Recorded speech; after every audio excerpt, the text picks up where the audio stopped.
محترم ناظرین، آج ہم ان 5 باتوں کے متعلق گفتگو کریں گے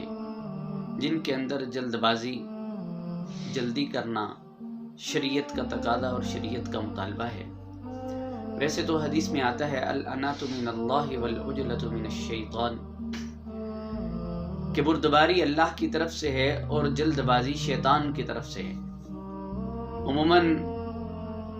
جو لوگ معاملات کے اندر جلد بازی سے کام لیتے ہیں ان کی طبیعت کے اندر حلم اور بردباری نام کی چیز نہیں ہوتی، تو یہ شیطان کی طرف سے ہوتی ہے۔ لیکن حضرت امام حاتم اصم رحمۃ اللہ علیہ ارشاد فرماتے ہیں کہ العجلۃ من الشیطان الا فی 5، کہ 5 چیزوں کے اندر جلد بازی یہ شریعت کا تقاضا اور شریعت کا مطالبہ ہے، وہاں پر جلد بازی کرنا یہ شیطان کی طرف سے نہیں ہوتا۔ ان میں سے سب سے پہلی چیز اطعام الضیف اذا نزل، کہ جب کسی کے ہاں کوئی مہمان آ جائے تو اس کو کھانا کھلانے کے اندر جلدی کرنی چاہیے، یہ شریعت کا تقاضا ہے۔ ایک وقت تھا کہ مہمان اللہ کی رحمت سمجھا جاتا تھا اور اس کی آمد پر انسان خوش ہوتا تھا اور خوشی کا اظہار کرتا تھا اور اس کا حق الخدمت ادا کرنے میں اپنی ساری توانائیاں، ساری طاقتیں صرف کر دیا کرتا تھا۔ جس قدر اس کے پاس گنجائش ہوتی وہ بڑی ہی خندہ پیشانی کے ساتھ اس کا اکرام کرتا، اس کی میزبانی کرتا، اس کی خدمت کیا کرتا تھا۔ لیکن آج کل افسوس سے کہنا پڑتا ہے کہ ہمارے ہاں مہمان کو ایک بوجھ تصور کیا جاتا ہے، حالانکہ حضور اقدس صلی اللہ علیہ وسلم کی احادیث میں غور کرنے سے معلوم ہوتا ہے کہ مہمان کی عزت کرنی چاہیے، مہمان کا اکرام کرنا چاہیے، اس کو رحمت سمجھنا چاہیے، اسے بوجھ تصور نہیں کرنا چاہیے۔ رسول اقدس صلی اللہ علیہ وسلم نے فرمایا اکرم الضیف، مہمان کی عزت کیا کرو۔ اور ایک روایت میں ارشاد فرمایا من کان یؤمن باللہ والیوم الآخر فلیکرم ضیفہ، کہ جو اللہ پر اور آخرت کے دن پر ایمان رکھتا ہے اس کو اپنے مہمان کی عزت کرنی چاہیے، اکرام کرنا چاہیے۔ بہرحال پہلی چیز کہ جہاں پر جلد بازی شریعت کا تقاضا ہے وہ ہے اطعام الضیف، مہمان کو کھانا کھلانا۔ اور دوسری بات ارشاد فرمائی وتدفین المیت اذا مات، کہ جب کسی شخص کا انتقال ہو جائے تو انتقال کے بعد اس کی تجہیز و تکفین میں اس کو دفنانے اور کفنانے کے اندر تاخیر نہیں کرنی چاہیے بلکہ جلدی کرنی چاہیے۔ یہ شریعت کا تقاضا ہے۔ عام طور پر اس کے اندر بلا وجہ ہمارے ہاں کوتاہی پائی جاتی ہے، 1 دن 2 دن 3 دن 4 دن، کبھی کسی کا انتظار، کبھی کسی کا انتظار، کبھی وہ نہیں آیا، کبھی وہ رشتہ دار نہیں آیا، تو سب کا انتظار کرتے کرتے کرتے کرتے کرتے ہم شریعت کے اس حکم کے اندر تاخیر کے مرتکب ہو جاتے ہیں۔ حالانکہ شریعت یہاں پر یہ چاہتی ہے کہ جب کوئی انسان اللہ کے پاس چلا جائے تو اس کو اللہ کے سپرد کرنے میں تاخیر نہیں کرنی چاہیے بلکہ جلدی جلدی اس فریضے کو ادا کر دینا چاہیے۔ اور یہاں پر یہ بات کہنا بھی میں ضروری سمجھتا ہوں کہ ہمارے ہاں فرائض کو تو اتنی اہمیت نہیں دی جاتی۔ 10 فٹ 20 فٹ 50 فٹ کی دوری پر مسجد کے اندر جا کے ہم فرض نماز ادا نہیں کرتے، لیکن جنازے کو اس قدر اہمیت دیتے ہیں۔ جنازہ فرض کفایہ ہے، اس کے اندر شرکت کرنی چاہیے، میں اس بات سے قطع نظر میں عرض یہ کرنا چاہتا ہوں کہ 10 20 50 فٹ کی مسجد کے اندر فرض نماز ادا کرنے کے لیے میں اور آپ نہیں جاتے، لیکن دور دراز کا سفر کر کے جنازے میں شرکت کو ضروری کہتے ہیں، ضروری سمجھتے ہیں، اور فون کر کر کے کہتے ہیں کہ ابھی نہ جنازہ کروانا، ابھی نہ جنازہ کروانا، بس 10 منٹ میں آیا، بس 20 منٹ میں آیا۔ تو بہرحال تدفین میت یعنی میت کی تجہیز و تکفین کے اندر جلدی کرنا یہ شریعت کا مطالبہ اور شریعت کا تقاضا ہے۔ اور تیسری بات وتزویج البنت اذا ادرکت، اور ایک نسخے میں ہے وتزویج البکر اذا بلغت، کہ جب بچی بالغ ہو جائے تو اس کی شادی کرنے کے اندر جلدی کرنی چاہیے۔ ہمارے معاشرے کے بگاڑ میں جن اسباب کو دخل ہے ان میں سے ایک سبب یہ بھی ہے کہ ہم بلا وجہ بچیوں کی شادیاں تاخیر سے کرتے ہیں۔ اپنی طرف سے خود ساختہ کچھ بہانے ہم نے بنائے ہوئے ہیں، خود ساختہ رسومات ہم نے قائم کی ہوئی ہیں، جن کی وجہ سے ہم بچیوں کی شادیاں لیٹ کر دیا کرتے ہیں اور تاخیر کے ساتھ ان کو بیاہتے ہیں۔ کبھی تعلیم کا بہانہ ہوتا ہے، کبھی جہیز کی تیاری کا بہانہ ہوتا ہے، کبھی فلاں نے باہر سے آنا ہے، کبھی فلاں کی شرکت ضروری ہے وہ ابھی تک نہیں پہنچ سکا۔ یعنی مختلف حیلوں اور بہانوں سے ہم بچیوں کی شادیاں تاخیر سے کرتے ہیں، حالانکہ شریعت کا مطالبہ یہ ہے کہ جب بچی نکاح کے قابل ہو جائے تو والدین کو سب سے زیادہ فکر اس بات کی ہونی چاہیے کہ اس کے جوڑ کا خامند تلاش کریں، اور جب خامند مل جائے تو فوراً اس کی شادی کر دی جائے۔ وگرنہ اگر بچیاں بذات خود کوئی سٹیپ لے لیں اور بذات خود کورٹ میرج کر لیں، شادی کر لیں، تو والدین اس کو اپنی انا کا مسئلہ سمجھا دیتے ہیں اور پھر تھانے کچہریوں کے چکر ہوتے ہیں۔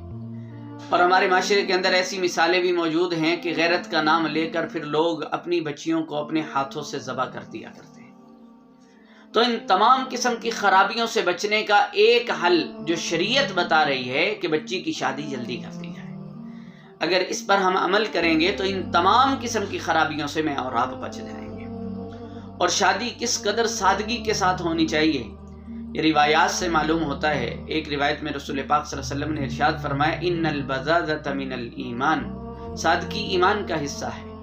اور آپ نے ارشاد فرمایا ان اعظم النکاح برکۃ ایسرہ مؤونہ، سب سے زیادہ بابرکت نکاح، بابرکت شادی وہ ہے کہ جس کے اندر سب سے کم خرچہ کیا جائے، بلا وجہ اپنی طرف سے رسومات کو مد نظر رکھتے ہوئے خرچے پہ خرچہ کرتے جانا، یہ کوئی عقل مندی نہیں بلکہ اپنے اوپر بوجھ لادنے کے مترادف ہے۔ اور نبی پاک صلی اللہ علیہ وسلم کی زندگی سے اگر اس کی اگزامپل لی جائے تو آپ صلی اللہ علیہ وسلم نے نکاح کو بہت آسان پیش کیا ہے۔ تو آپ علیہ الصلوۃ والسلام نے نکاح کو تو بہت آسان طریقے کے ساتھ امت کے سامنے پیش کیا ہے، حتیٰ کہ حضرت صفیہ رضی اللہ تعالی عنہ سے نبی پاک صلی اللہ علیہ وسلم کا نکاح ایک غزوے سے واپسی پر ہوا۔ آپ اندازہ فرمائیں کیا جنگوں سے واپسی پر راستے کے اندر حالت سفر میں بھی کوئی نکاح کرتا ہے؟ لیکن حضور اقدس صلی اللہ علیہ وسلم نے امت کی تعلیم کے لیے کہ نکاح اور شادی کوئی ایسا فنکشن نہیں کہ جس کے لیے اس قدر انسان اہتمام کرے، بلکہ سادگی کے ساتھ، آسانی کے ساتھ، جس طرح انسان کو میسر ہو انسان یہ فریضہ ادا کر سکتا ہے۔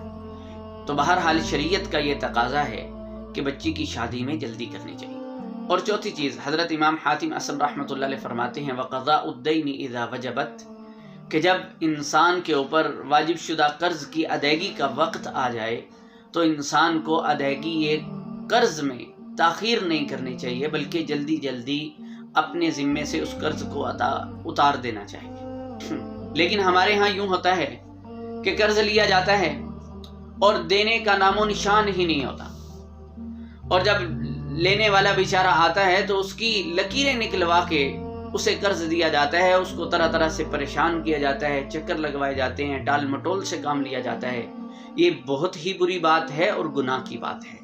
اس میں وعدہ خلافی بھی آ جاتی ہے اور ایذائے مسلم بھی اس کے اندر داخل ہو جاتی ہے۔ نبی پاک صلی اللہ علیہ وسلم کی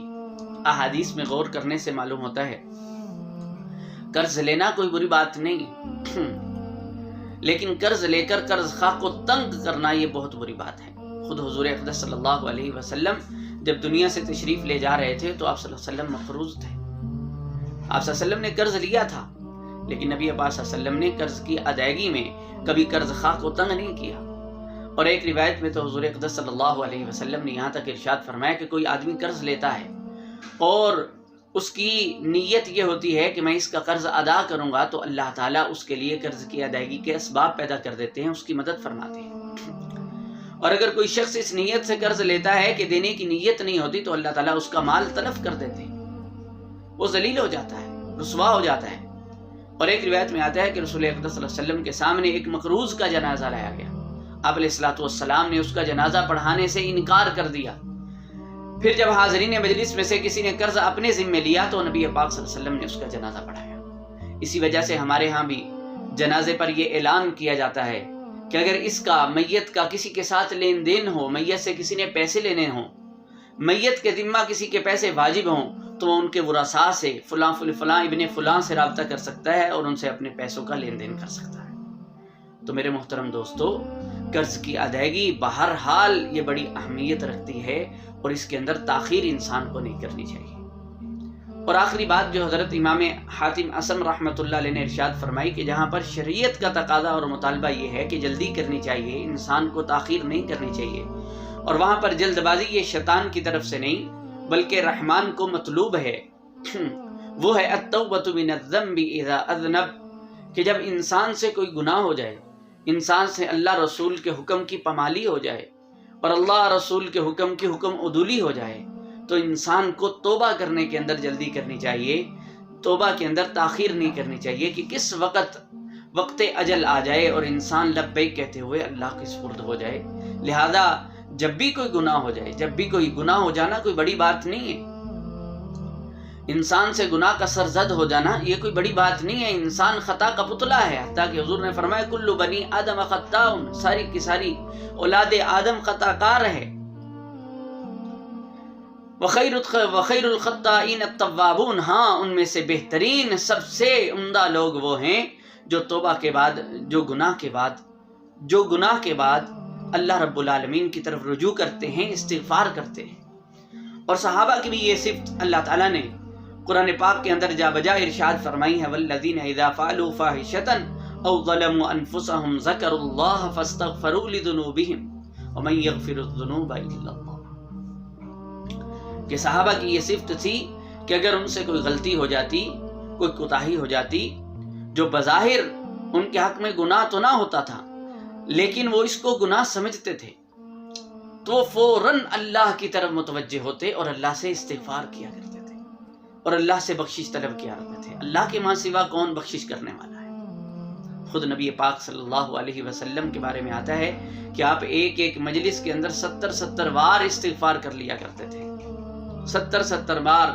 آپ صلی اللہ علیہ وسلم اللہ سے بخشش مانگا کرتے تھے، حالانکہ آپ تو گناہوں سے معصوم تھے۔ یہ محض امت کی تعلیم کے لیے تھا، امت کو سکھلانے کے لیے تھا کہ ہر حال میں اللہ تعالیٰ سے بخشش کا سوال کرتے رہنا چاہیے۔ اور ایک روایت میں آتا ہے آپ علیہ الصلوۃ والسلام نے ارشاد فرمایا التائب من الذنب کمن لا ذنب لہ، کہ جب بندہ گناہ سے توبہ کرتا ہے تو اللہ تعالیٰ اس کو ایسا بنا دیتے ہیں جیسے اس نے کوئی گناہ کیا ہی نہیں، اس کے نامہ اعمال کے اندر وہ گناہ باقی ہی نہیں رہتا۔ تو اس لیے میرے محترم دوستو، گناہ کے بعد توبہ کرنے کے اندر جلدی کرنی چاہیے۔ اللہ فرماتے ہیں ان الحسنات یذہبن السیئات، کہ نیکیاں گناہوں کو ختم کر دیتی ہیں۔ اور ایک اور روایت میں تو نبی پاک صلی اللہ علیہ وسلم نے اس بات کا بذات خود حکم ارشاد فرمایا کہ فاتبع السیئۃ الحسنہ، کہ گناہ ہونے کے بعد انسان کو نیکی کرنی چاہیے، تمحوہا، اس کا فائدہ یہ ہوتا ہے کہ اس نیکی کی برکت سے اللہ تعالیٰ اس گناہ کو مٹا دیتے ہیں، وہ نیکی گناہ باقی نہیں رہنے دیتی۔ اور یہی بات قرآن پاک کے اندر بھی موجود ہے ان الحسنات یذہبن السیئات، کہ نیکیاں گناہوں کو ختم کر دیتی ہیں۔ تو بہرحال ان 5 باتوں کے اندر، 5 مقامات کے موقع پر نبی پاک صلی اللہ علیہ وسلم کی شریعت کا تقاضا، آپ علیہ الصلوۃ والسلام کی شریعت کا مطالبہ یہ ہے کہ انسان کو جلدی یہ کام سر انجام دینے چاہیے، یہاں پر جلد بازی وہ شیطان کی طرف سے نہیں۔